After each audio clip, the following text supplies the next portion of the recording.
Welcome to Expand Your Empire, the podcast where women stop deferring wealth and start building financial power. I'm Amanda Taylor, investor, strategist, and disruptor of outdated money rules. It's time to own your worth, grow your assets, and build a legacy that lasts.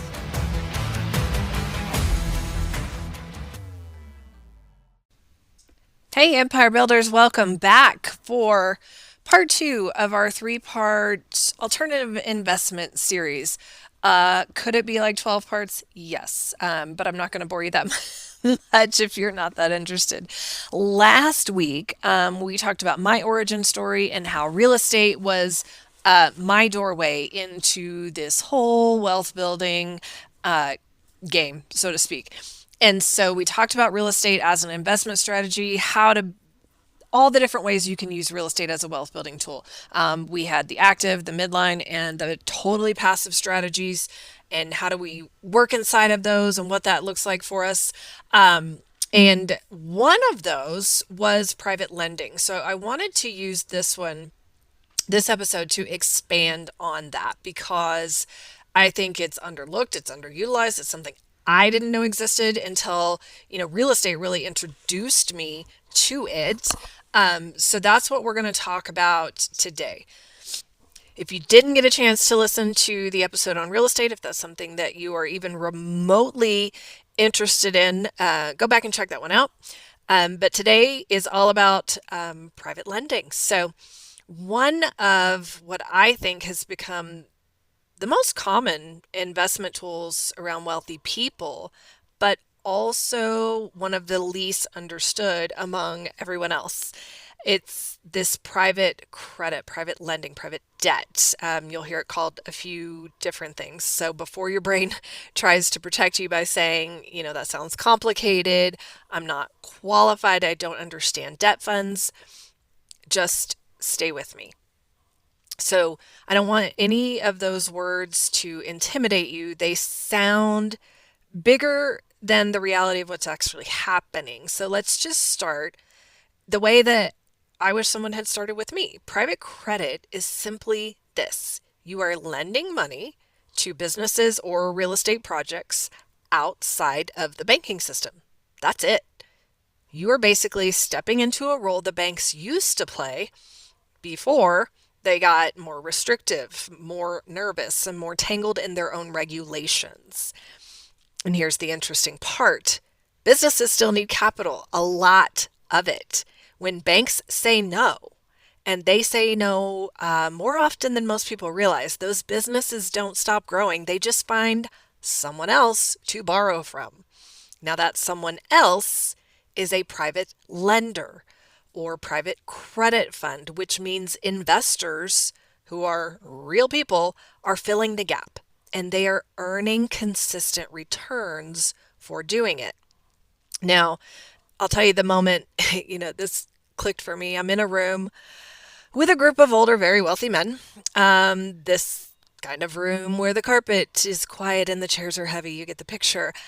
And I went in expecting the usual stock talk, market talk, real estate talk, but that's not what was happening at all. They were comparing debt positions. They were discussing which funds they were lending through. They were talking about interest payments the way some people talk about salary increases. And I remember thinking, hold on, how is this the first time I'm hearing this? Because this conversation wasn't about wild risk or speculation. It was about stability and predictability and cash flow. It wasn't exciting in the glamorous sense. It was exciting in the responsible sense. And that's when I realized women aren't often in these rooms, especially when I was in real estate. Not because we're not capable and not because we're not interested, but because no one thinks to invite us, or we don't think to invite ourselves or explain things to us in a more human way. So I'm going to do that now. Imagine someone you know. It could be your friend, your hairstylist, your chiropractor, your neighbor, and they own a business. And imagine they want to expand. Perhaps they want a second location. Maybe they need new equipment. Maybe they're Maybe they are ready to hire a bigger team. Now they go to the bank, they sit through all the paperwork, all the checklists, all the underwriting, and the bank says no. No explanation that makes sense, just a no that leaves them stuck. Now, imagine they turn to a private lender, someone who says, I believe in what you're doing. I will fund the capital. You pay me back with interest. That's it.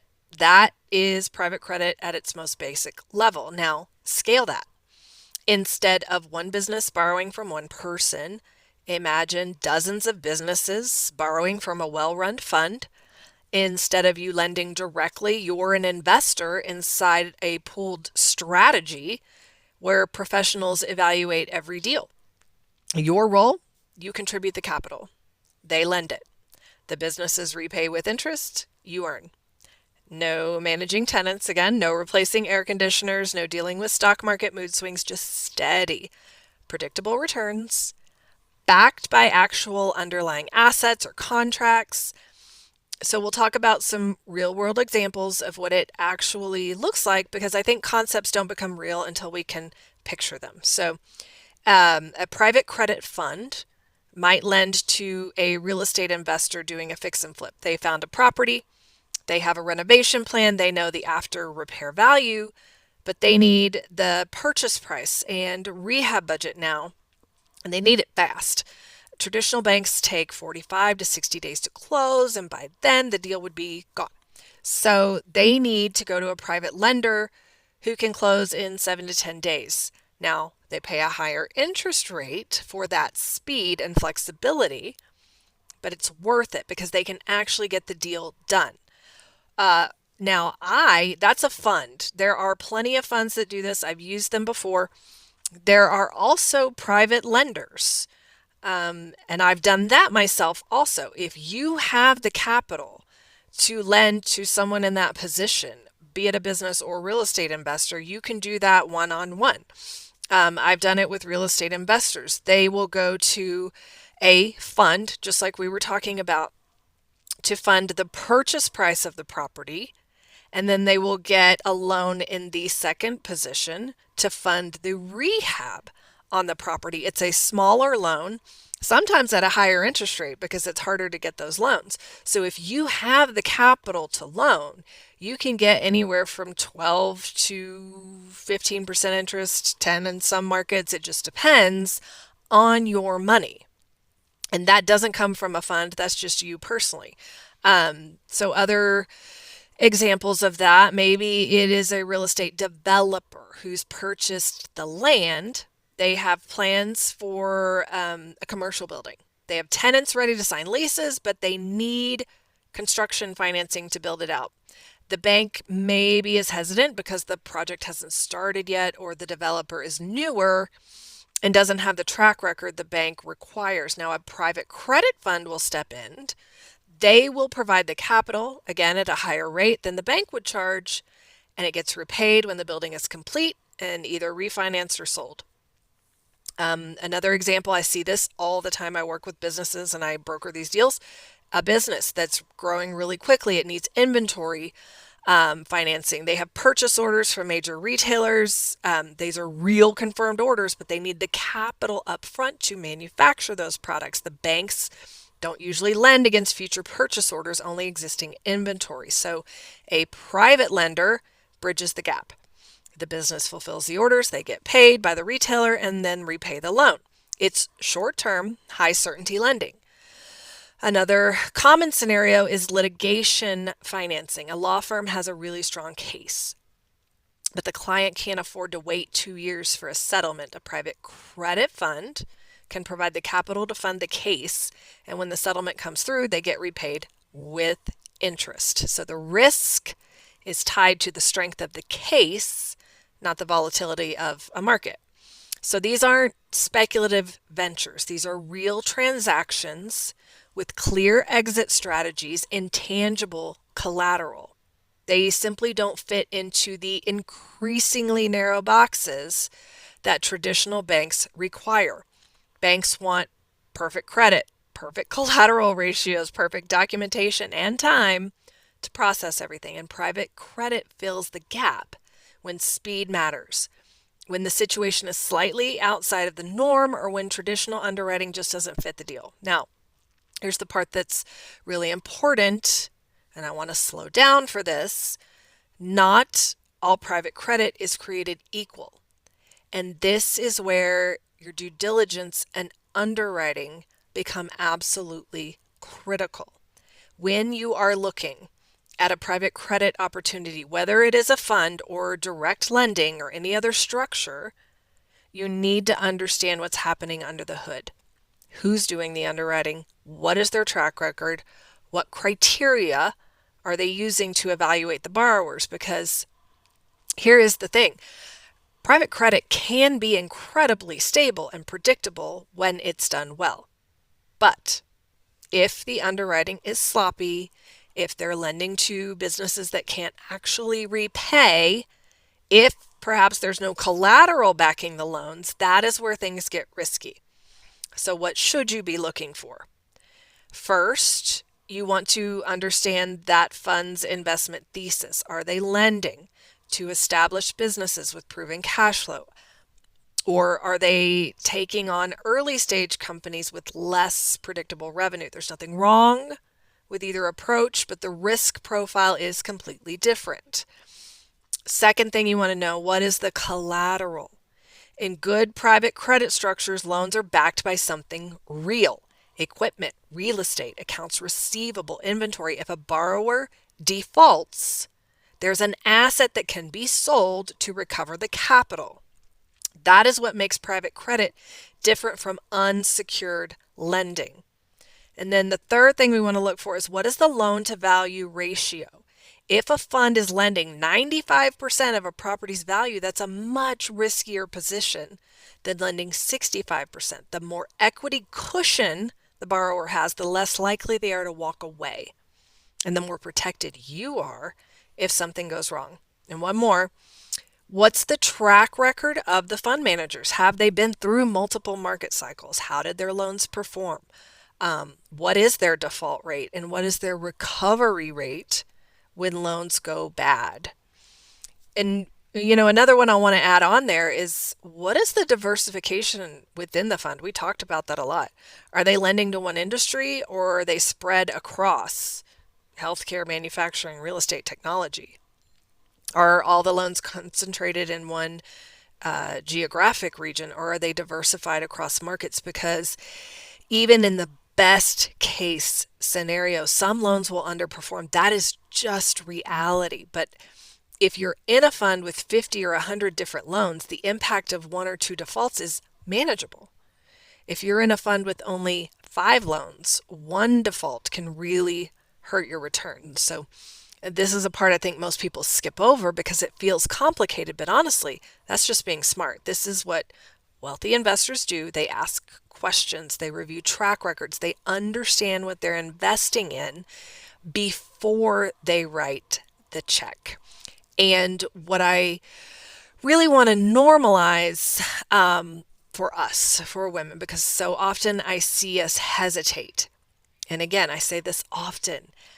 It's not because we're risk averse. We're not. We're risk aware because we feel like we're supposed to already know all of this. Like if we ask too many questions, someone will think we're not qualified. But asking questions is exactly what makes you qualified.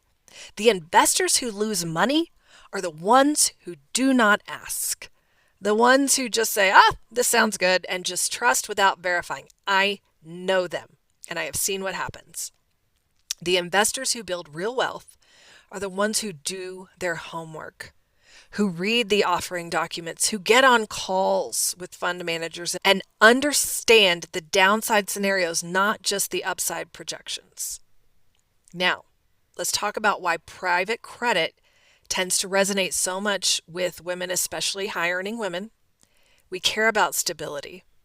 We care about responsibility and security. Again, not because we're risk-averse, we are risk-aware. We carry a lot. Like I said in the last episode, families, businesses, households, communities, we care about making wise decisions that protect the people we care about. Now, private credit really fits that energy beautifully. It's grounded, it feels steady, it feels supportive rather than stressful. And when the stock market drops 20% in a month, private credit doesn't care. Your returns are based on contractual agreements, not market sentiment. When interest rates go up, private credit funds often because it benefits. They can charge higher rates on new loans. When the economy slows down, well underwritten private credit continues to perform because the borrowers were vetted carefully in the first place. Now, I'm not saying private credit is risk-free. Nothing is. But the risks are different. They're more predictable. They're more controllable. And for a lot of women, that feels like a much better fit than trying to time the stock market or guess which tech stock is going to explode. So here's something else that I would like all of us to understand. Private credit returns are often in that sweet spot that high earners are looking for. This isn't like a 3% savings account, not 30% like a speculative investment, usually somewhere in the range of 7 to 12% annually, some of them higher. It just depends on the structure and the risk level. Now, that may not sound sexy or exciting if you're used to hearing people talk about 50% in crypto or doubled their money flipping a house. Doesn't always happen. But those stories don't tell you is that consistency matters. Predictability really matters. Not having to watch your account every single day matters. If you can generate 8 to 10% annual returns on a portion of your portfolio year after year without the stress and the volatility of the stock market, that is powerful. That is how wealth gets built. Not through home runs, through consistent base hits that compound over time. Moneyball, baby. Now I want to pull back for a second and talk about something bigger. Most women I work with, again, are these high earners. We're making great money, but they don't have time for another job. We talked about that in the real estate episode. Nobody has time to manage tenants. They don't want to be flipping houses and managing projects, and they don't want another learning curve. They want their money to work quietly, intelligently, dependably. And private credit offers that. But so many people don't even know these options exist. And again, it's not because we can't understand it. It's because no one's out here explaining this. But this is what wealthy families have been doing for decades. And I am here to show you how it works. We're often just handed the same basic menu, stocks, bonds, maybe some real estate in your 401k. And we're told that that's it, that that's all there is. But the wealthy households, they've been investing in private credit forever. They love it because it is that stable, predictable, and uncorrelated with the stock market. When the stock market swings, they don't. They keep earning whether the economy is up, down, or sideways. It's not because they're smarter than you. It's because they have access to information and opportunities that most people never see. And that is what I'm trying to change. Because I want us to have access, not to be sold something, not to be pushed into investments that don't fit, but to actually see the full landscape of what is possible so you can make informed decisions that align with who you are and what you want your wealth to do for you. So before I wrap up, let me be very clear about something. I've said it before. I'm not a financial advisor. I don't sell any products. Nothing I say on this podcast is financial advice. I'm not telling you you need to invest in private credit or any specific fund or platform. My role is simply to pull back the curtain to help you see what exists beyond the tiny menu that you were given. There's no such thing as a risk-free investment. Not real estate, not private lending, certainly not the stock market or bonds. Nothing. Because there is such a thing as risk that you understand. And for a lot of women, private credit is intuitive. You lend money, you earn interest. Your return isn't tied to the stock market, and you can choose funds with strong underwriting and diversified borrowers. We don't need perfection, but what we do need is clarity. And when you understand this private credit, private lending, when you understand what it is, how it works, what the risks are, and what to look for, you realize why it's been a staple in wealthy portfolios for decades. This episode and the last one on real estate are part of a much bigger conversation. We're going to continue to work through asset classes that actually build long-term wealth. Again, not hustle, not Instagram wealth, real wealth. So we've done real estate, we've done private credit. Next week, we're going to dive into life insurance. This is an asset class. I don't even know if it's considered an asset class, but it is a wealth building tool that most people don't realize can work for them. Now, we're only going to do 3 in this series, and then we'll move on and bring some back later in 2026. But within my private mentorship program, I work one-on-one with high-earning women. We develop these personalized wealth strategies that actually fit your life, your goals, your values. It's not a generic plan. It's not a cookie-cutter approach. It is a strategy built specifically for you. Because from what I've learned, the wealthiest women don't follow someone else's blueprint. They build their own. And they do it with guidance from someone who understands the full landscape of what's available. So when I work with my clients, we look at everything. Where you are now, where you want to go, what assets make sense for your situation, how to sequence your investments so you're building strategically and not randomly. Most of all, how to shift your identity from high earner to wealth builder. How to make decisions with confidence instead of second guessing yourself constantly. We talk about real estate and private credit, all these alternative investments, along with tax strategy and entity structuring, the things that matter when you're ready to move beyond just earning and start actually building the sovereign wealth we keep talking about. We do it in a way that feels grounded and supportive and completely aligned with who you are. So we're opening again the Wealth Continuum. It is totally free. I want you to sign up and get on the wait list. We're not opening it yet, but I want you to be the first to know about it because it is all about moving through that continuum from earning to ownership.